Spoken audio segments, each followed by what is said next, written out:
Good afternoon. Please be seated. I'd like to start with the permission of my British friends to just say a few words about the wildfires in Canada and the quality of the air here in the East Coast. This blanketed the communities in the East Coast and the smoke this past few days.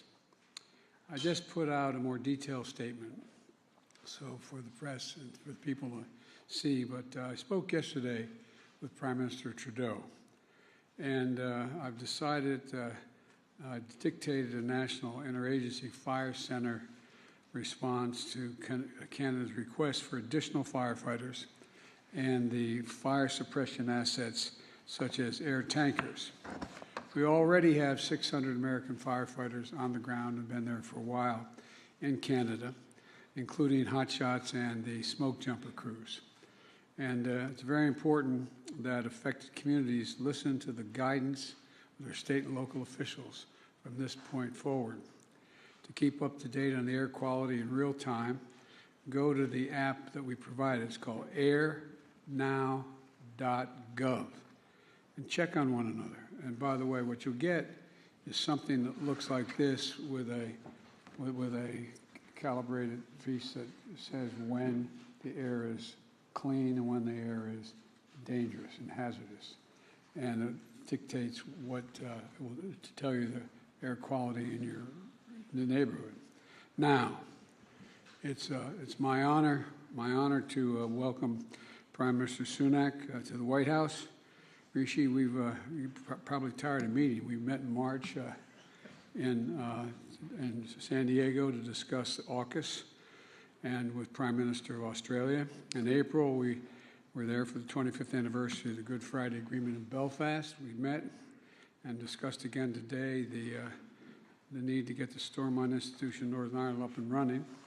Last month, together with our G7 partners in Hiroshima, we drove progress in everything from our shared support for the brave people of Ukraine to the common principles of engaging with China. Today in Washington, we have had important and positive discussions to deepen our bilateral economic relationship and expand our cooperation to shape the challenges and future for this remainder of this century. It's a testament to the depth, breadth, and I would argue the intensity of our cooperation and coordination, which has existed, continues to exist between the United Kingdom and the United States. There's no issue of global of importance, none, that where our nations are not leading together and where we're not sharing our common values to make things better. In our conversations today, we continue to build on all that we've achieved over these past months. We discussed how we can continue to adapt and upgrade our partnership to ensure our countries remain at the cutting edge of a rapidly changing world. Our economic partnership is an enormous strength and source of strength that anchors everything that we do together. We want to harness that power to make sure we're creating good jobs and supporting working-class families in both our countries, and that growth is shared broadly and no one gets left behind. So today, we're releasing a new plan to equip our economic partnership for the 21st century.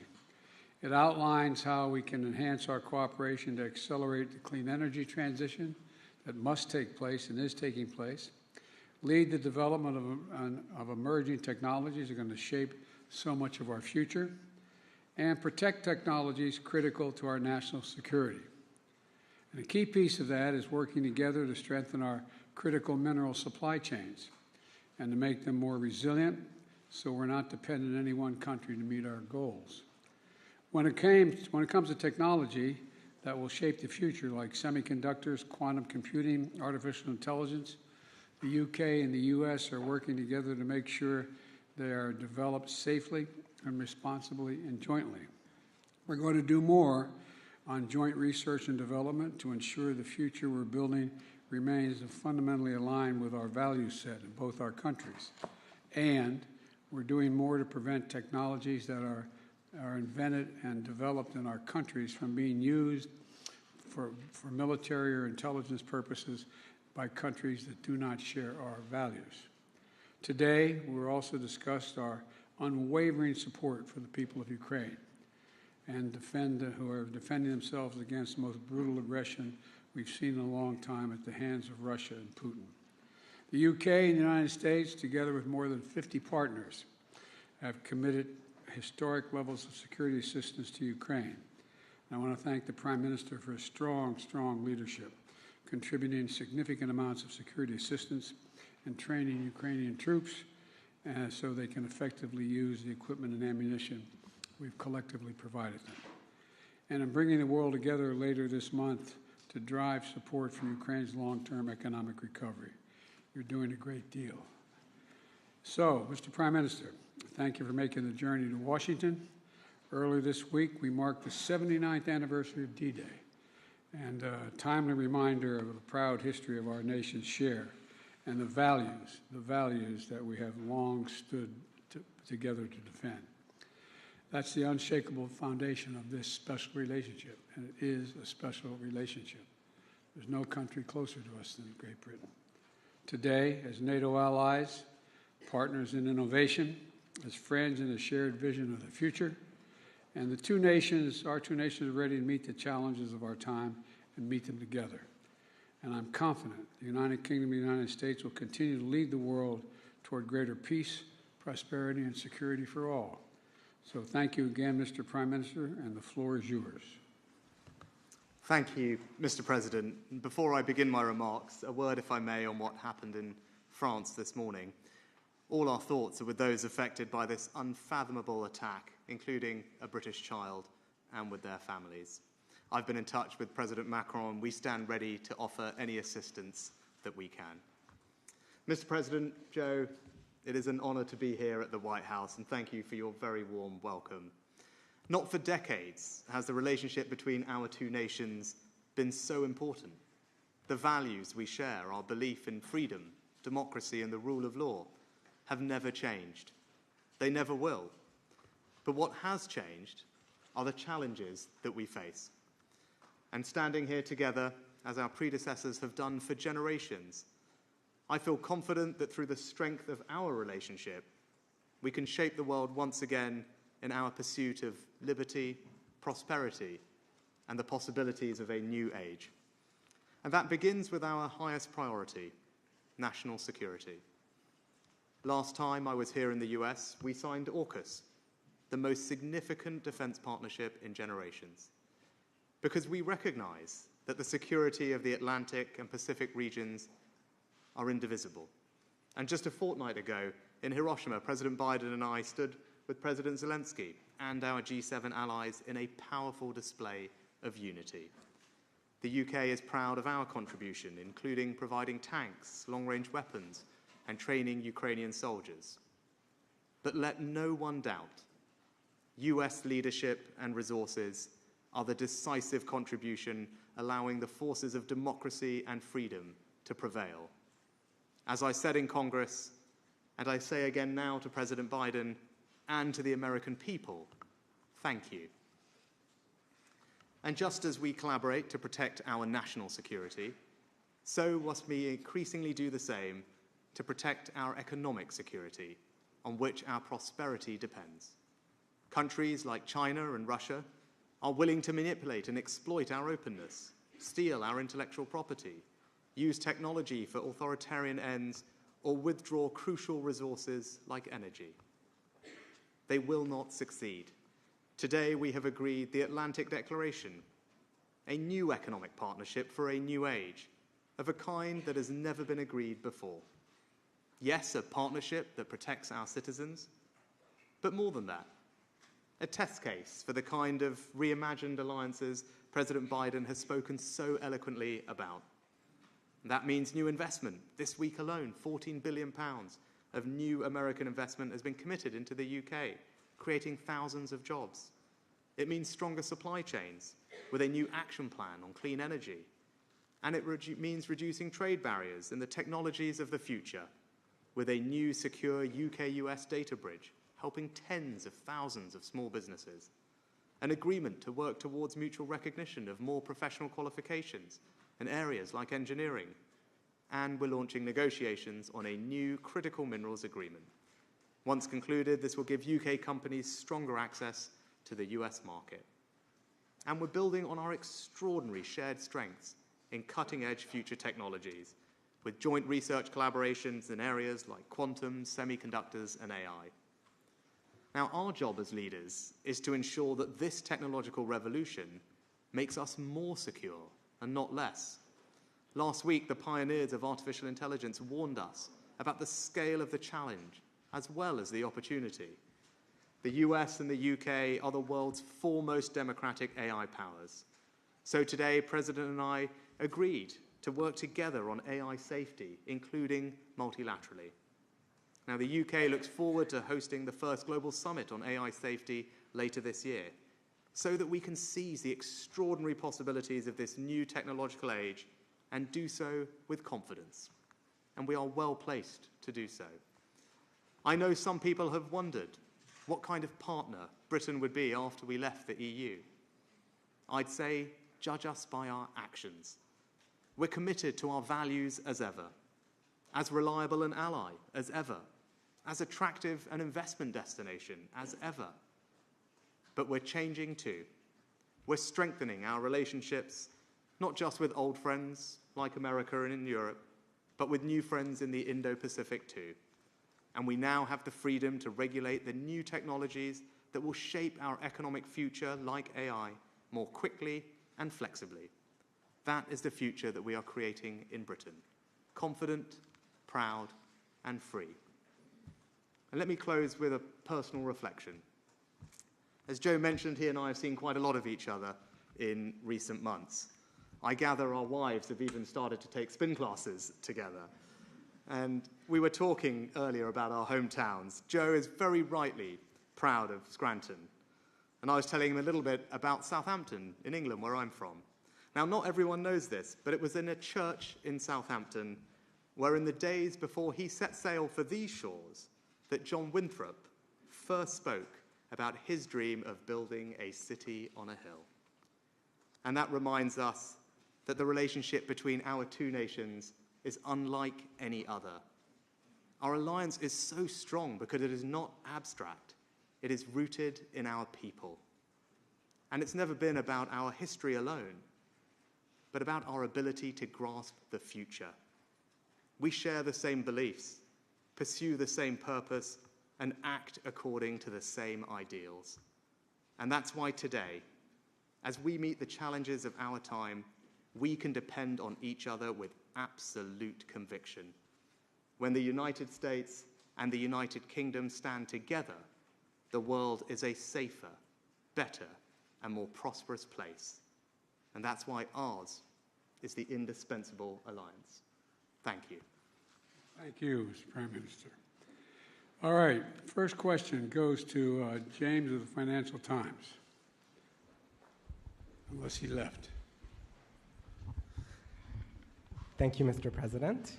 I appreciate the question. You spoke about your unwavering support for the people of Ukraine.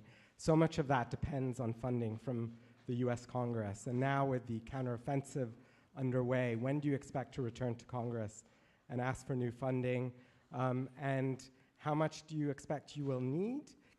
And do you think that Speaker McCarthy will agree to it, given some skeptical comments that we heard earlier no, this not week? sure, yes.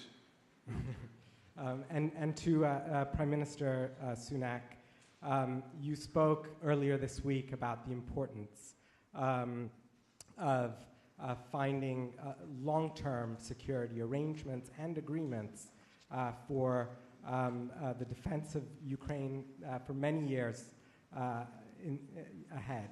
Do you think that, have you found a common position with President Biden on that issue? What's your preferred model for a long-term security agreement with respect to Ukraine? And does it need to be sorted out before the Vilnius summit? Thank you. Let me begin by answering your question. First of all, the Ukrainians should speak to the military operations.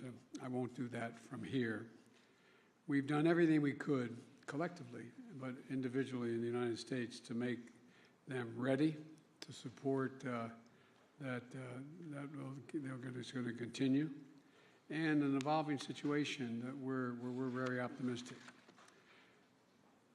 In talks with the Ukrainians, and particularly with Zelensky and our allies and partners on commitments to Ukraine, long-term security to deter future aggression after this war ends is a goal. And we're advancing this goal by providing them the support Ukraine needs now on the battlefield and helping them strengthen their military over the long term. The fact of the matter is that I believe we'll have the funding necessary to support Ukraine as long as it takes.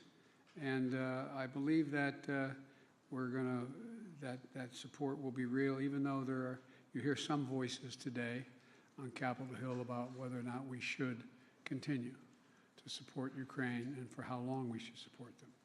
The fact of the matter is, I asked people to picture what would happen if we were not supporting Ukraine. Do we think Russia would stop in Kyiv? Do you think that's all there would be happening? I think not, and I think the vast majority of my colleagues, even the critics, think that would not be the case as well. There's much more to say about Ukraine, but I hope that answers your direct question.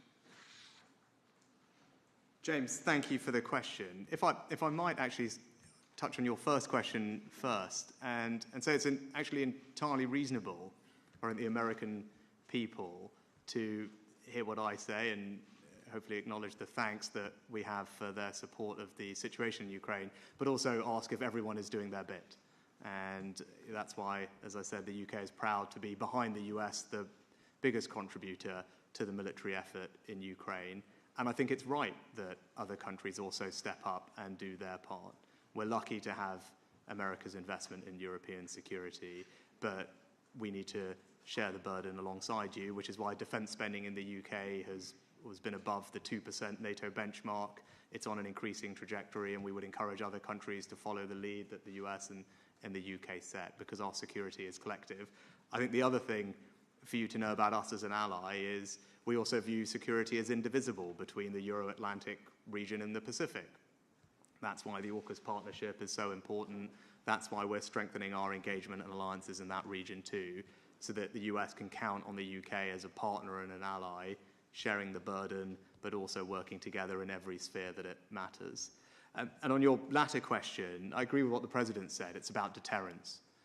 President Putin will be thinking that he can wait us out, that the alliance will tire, will get fatigued, and will give up. Now, that is not the case.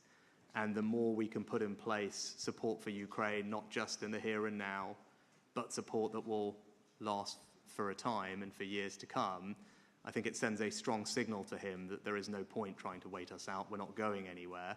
We will be here for as long as it takes. And hopefully that will speed up the calculation in his mind that he should withdraw his forces and stop what is an illegal and unprovoked act of aggression. Also, if you don't mind my making an addendum, I'd point out that not only do we have Europe responding, I spent a lot of time in Japan. The Japanese have stepped up. They've stepped up in terms of their budget. They've stepped up in terms of their involvement. They've stepped up in terms of the support for Ukraine, realizing that a glaring invasion with no pretext of anything other than conquering land occurring in the 21st century is a danger not only in Europe but everywhere in the world. The next question from the PBS NewsHour, Laura.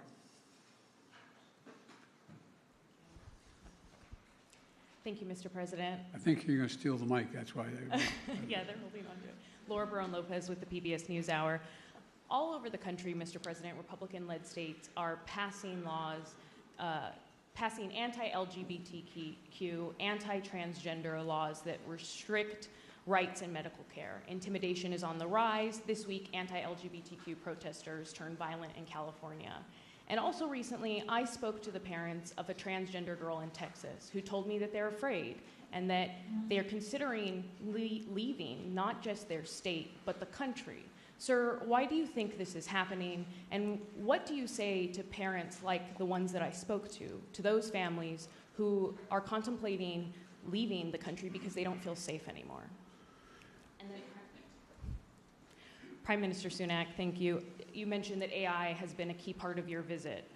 What are the U.S. and the U.K., what is the U.K. doing with the U.S. to protect elections and democracy from AI-generated disinformation campaigns waged at scale by foreign actors? And you also mentioned the warning letters sent by AI leaders about the potential threat that this technology, if misused, can pose to humanity. How is regulating artificial intelligence going to be any different than what has been done at the global scale so far to deal with climate change, another existential threat? Let me answer your first question. First of all, maybe quietly when we finish this, you can give me the number of that family, and I will call them, let them know that the President and this administration has their back, and I mean that. Look, as President, I was proud to end the ban on transgender troops in our military, sign the Respect for Marriage Act, strengthen the civil rights protections for LGBT Americans, and advance LGBT human rights around the globe. But our fight is far, far from over because we have some hysterical and, I would argue, prejudiced people who are engaged in all what you see going on around the country. It's an appeal to fear, and it's an appeal that is totally, thoroughly unjustified and ugly. It's wrong for that a person can be married in the morning in the United States and fired in the afternoon by their employer because they're gay. It's wrong that the violence and hate crimes targeting LGBTQ people is rising. It's wrong that extreme officials are pushing hateful bills targeting transgender children, terrifying families, and criminalizing doctors. These are our kids. These are our neighbors. It's cruel and it's callous. Not somebody else's kids, they're all our kids. They're the kids, and our children are the kite strings that hold our national ambitions aloft. It matters a great deal how we treat everyone in this country. And the fact is that I'm announcing today a series of new initiatives that we're taking to protect the LGBT community. I was going to do this at the 4 out on the South Lawn. We're having Pride Day, but we're going to have to postpone it because of the climate, because of the weather and the pollution out there, because of the fires. But number one, we're going to strengthen the physical safety. Dedicated resources, the federal coordination of Better Protect Pride celebrations, marches, community centers, healthcare providers, and small businesses. Secondly, we're addressing civil rights violations. A new coordinator to protect LGBT students from book bans, which make it harder for kids to learn and may violate their civil rights at the same time. We're also engaging in mental health and other supports, more mental health resources, and funding to help families support their kids, new efforts to protect LGBTQ kids in foster care, and steps to end the absolute end of LGBTQ homelessness. Congress has to pass, and I'm not giving up on this, just like they told me we couldn't get the Marriage Act passed. Congress must pass the Equality Act and send it to my desk. LGBTQ Americans, especially children, you're loved, you're heard, and this administration has your back, and I mean it. We are not relenting one single second to make sure that they're protected. Laura, on your question, it's clear that AI can bring incredible and will bring incredible benefits to society, our economies, to all of us. And actually, one of your leading venture capitalists just published an essay on this, which made the point very eloquently yesterday. I think it's also clear, though, that it does pose very real risks that we as leaders need to be cognizant of and put in place the guardrails to mitigate against. Actually, President Biden and I had a very good conversation on this just a couple of weeks ago in Japan in one of our sessions in Hiroshima. And we are aligned in wanting to discuss with other countries what those guardrails should be. I think here in the US, you've convened all the companies together recently. We've done the same in Downing Street just a couple of weeks ago. And I think there are a series of measures that we can implement, working cooperatively, as we have been discussing, that will ensure that we can enjoy the benefits of this technology whilst mitigating against their risks. And that's what our citizens would expect. And you talk about climate change. We come together at COP to work multilaterally across multiple countries to bring down carbon emissions, to get funding to the countries that need it, to share research on how we can develop the green technologies of the future. Indeed, that's part of our conversations and agreement today.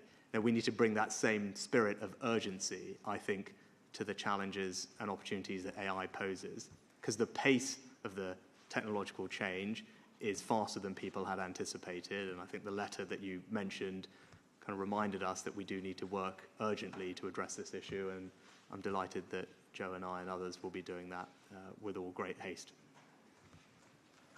And I think a couple of questions on our end. Could I call on the BBC? Thank you. Chris Mason from BBC News. Prime Minister, your aim as a Conservative Party at the last general election was a full free trade deal with America. Isn't the simple truth of what's been announced today an acknowledgement of a failure to do that? And to the President, why won't you do a full trade agreement with the UK? Thank you. Thanks. So if you look at what we've announced today, what it does is respond to the particular opportunities and challenges that we face right now and into the future. And it asks the question, what do we need to do working together that can bring most benefit to our citizens as quickly as possible? And our agreement does that. It's a first-of-a-kind agreement that's ambitious in what it seeks to achieve. I think that I've structured it around a couple of different areas. The first is economic security, because the challenges we face are much more economic in nature. Big subject of our discussions at the G7 recently. And the only way we're going to meet those challenges is to work together, to strengthen the resilience of our supply chains, to research the technologies of the future together. And that's what we've announced today, is a partnership that will deepen our cooperation to strengthen the economic security, and that's good for all our citizens at home. And those risks have intensified in the past couple of years. I think that's very evident. But it also seeks to build prosperity and create jobs in both of our countries. We've announced billions of pounds of investment into the UK, which is going to support thousands of jobs. And the agreement that we've struck today will continue to do that. It will support tens of thousands of small businesses in the UK, removing unnecessary red tape so that they can trade and do business in the US far easier. And I think those types of specific targeted measures that will deliver real benefits to people as quickly as possible are the right things for us to be focused on. But I think be in no doubt, as Joe and I were discussing earlier, the economic relationship between our two countries has never been stronger. The trade is worth hundreds of billions of pounds or dollars a year. Over 1 million of our citizens in each other's countries work in each other's companies. We're one of the largest investors in each other's countries, and that trade is growing at something like 20% last year. So the relationship is strong, it's booming, but our agreement today focuses on the particular challenges, opportunities of the moment we're in, and I think that's the right thing for us both to be focused on. I think we had a really good discussion today about our economic relationship, and we launched negotiations on critical materials and an agreement to deal with climate crisis. For example, there is no reason why Great Britain will not play a major role in not only critical materials, but in investing in the United States of America in all of our initiatives relating to the need for critical materials, including battery technology and a whole range of things, number one. Number two, cooperating on data and AI. It is a limitless capacity and possibility. But we have to do it with great care, not relative to one another, but relative to the issue. Because when I convened the leaders in AI, about I think there were 13 here in the United States, the very architects of this AI, they're also very concerned about it getting out of hand. and we got to make sure we're all on the same page. And we're looking to Great Britain to lead that effort this fall in putting together a proposal, a group of nations to deal with how do we deal with this. It not only has the potential to cure cancer and many other things that are just beyond our comprehension, but has the potential to do great damage if it's not controlled. And so we're looking for, I'll overstate it, we're looking for watermarks on everything that has to do with produced by AI, so we know from whence it comes. But there's a lot we have to do. We're also addressing the national security risk posed by certain types of outbound investments. I had a discussion with Xi Jinping in China. Why was I not transferring certain technological capabilities? And I said very simply, because you're using them for weapons of mass destruction and intelligence intervention. And I said, if we could work out something on that, we'd have a very different relationship. So what we're trying to do is figure out how together we can make sure that we have the, let me back up and say it this way. I don't think ever in the history of human endeavor has there been as fundamental potential technological change as is presented by artificial intelligence. It is staggering. It is staggering. You have some of these leaders in the industry talking about how they're concerned whether a machine will be able to begin to think for itself, not need to be programmed. I mean, it's just, I know it sounds like science fiction, but it is close to science fiction, some of the things. It has enormous potential. And we're looking to Great Britain to help lead that effort to figure out a way through this so we're in full, total cooperation. Because there's no country we have greater faith in being able to negotiate this, not negotiate with individuals, negotiate our way through this, than the Prime Minister. And so we're in lockstep. Last question. Thank you. Last question is The Times. Thank you. Chris Smythe from The Times. Prime Minister, you've made clear your support for free trade, but is today's agreement essentially a recognition that in light of COVID, the growing threat of China and Russia's invasion of Ukraine, that the era of unfettered globalization is over? And if so, the US has made clear that it thinks that requires a much more interventionist industrial policy to respond to that. Why do you think that approach is wrong for the UK? And Mr. President, what do you say to those abroad who say that your new Washington consensus is simply a fancier way of saying America first? And in light of the warm words just now about UK-US defence collaboration, particularly in Ukraine, do you think it's time for the first British NATO Secretary-General in 2 decades? What's the last part of your question? I'm sorry? Is it time for a British NATO Secretary-General? Maybe. That remains to be seen. We're going to have to get a consensus within NATO to see that happen. They have a candidate who's a very qualified individual, but we're going to have we have a lot of discussion, not between us, but in NATO, to determine what the outcome of that will be. And with regard to the first part of your question you wanted me to respond to? It was about, is the new Washington consensus that you and your National Security Advisor set out simply another way of saying America first, which some overseas think it is? Well, look, my economic policy is totally consistent with what I think is in the interest of our NATO allies and our allies around the world. One of the things that I decided to do, and I find that the Wall Street Journal, and I'm sure there's someone here from the Wall Street Journal and other publications that are talking about Bidenomics. I didn't realize it was, I had Bidenomics going, but the bottom line was this, that the fundamental change is taking place in terms of international trade. Nobody at least very few people in the United States, and I suspect around the world, knew what a supply chain meant, what they were talking about was supply chain. When we found out during the pandemic that the reason why we couldn't build automobiles was because the outfit that we got our semiconductors from in Southeast Asia had shut down because of the pandemic, we realized that I decided that no longer would we rely on one center of support for any of the things that are needed for our economic growth. And I made it clear to all our NATO allies and our partners as well that although we were going to generate for example, an AI capacity here, a semiconductor capacity here in the United States, attracting literally several $100 billion in investment, that was available to all of our allies, all of our friends, and they're investing as we are and benefiting in a similar way.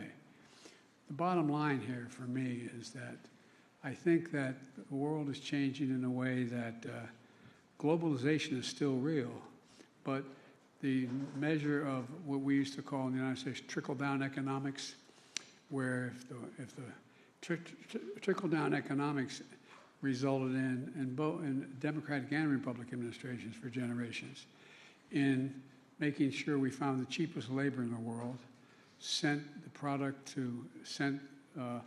work to that neighbor or those neighbors who have the cheapest labor, and they send back their products. Well, I'm not doing that anymore. We're going to make sure that we, in fact, have a flip of that. We're sending capacity here in the United States. We're attracting capacity to build here in the United States and send product overseas, not the reverse. And I know it sounds simplistic, but it's working so far. And it's not going to hurt any of our allies or friends in terms of the trade piece of this. Matter of fact, I'm finding they're benefiting from it as well because they're engaging in it with us. And at home, they're doing similar things. So that's why we talked about the need to have relationships in terms of certain materials, the battery technologies, the share. We rely on Great Britain to produce a lot of that for us. So it is increasing trade, but right now it looks like it is because the United States is doing so incredibly well. It makes it look like it's only the United States. It's not. It's a change in direction in terms of how we view generating economic growth. And just to add to that, I'd say I'm absolutely of the view that the United States, this president, does not believe in zero-sum competition amongst allies. That's what we declared together with our G7 partners just a few weeks ago in Hiroshima. This is a president and an administration that is completely attuned to the needs and concerns of its allies on these issues, and you can see that. Today, as the president said, we are launching negotiations between the UK and the US on a critical minerals agreement so that the US can provide us with that interaction and cooperation we need.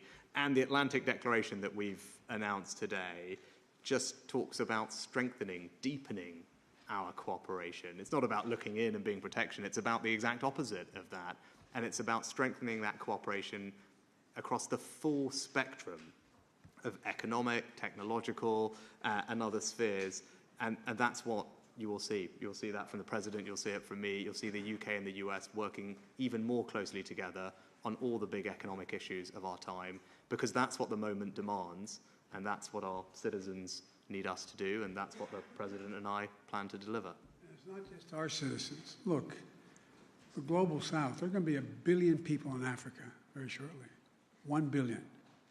At the G7, it was originally called Build Back Better World, but we're talking about there's a new PPI, anyway, an industrial policy that we're all signed on to provide the countries in Africa and in the global south an opportunity to grow, significantly grow, which benefits the United States, benefits Europe, benefits every country, because the reverse is true. If we don't figure a way in which these countries can grow and participate and be able to build infrastructure. You know, the Chinese have a Belt and Road Initiative. Well, the Belt and Road Initiative turns out to be a debt and confiscation program, not going very far. But what we're doing, and we're going to be doing with our NATO allies, with the G7, is providing opportunities. For example, Angola should be in a position very soon to have the largest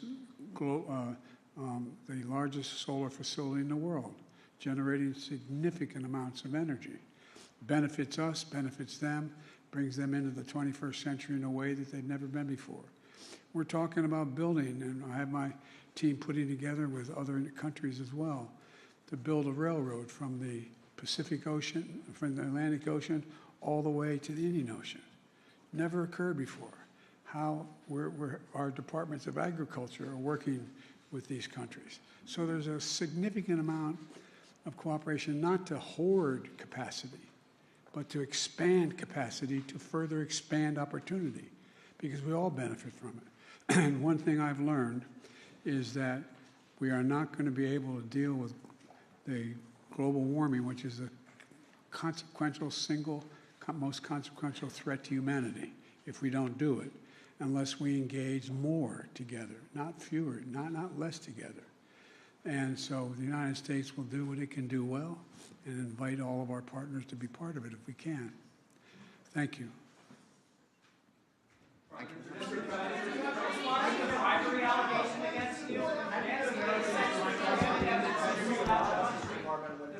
Ladies and gentlemen, distinguished guests, please remain in your seats as the principals and official delegations depart the East Room. I'm supposed to walk off the stage now. But wait. The bribery allegation. Congresswoman Nancy Mace says there's damning evidence in the FBI file that you sold out the country. Do you have a response to the congressional Republicans? Where's the money? I'm joking. Mr. President, It's a bunch of malarkey. Mr. President, what do you say to Americans to convince them that they should trust the independence and fairness of the Justice Department when your predecessor, Donald Trump, repeatedly attacks it? Because you notice, I have never once, not one single time, suggested to the Justice Department what they should do or not do relative to bringing a charge or not bringing a charge. I'm honest. The Chinese base in Cuba, sir, what will you do about it?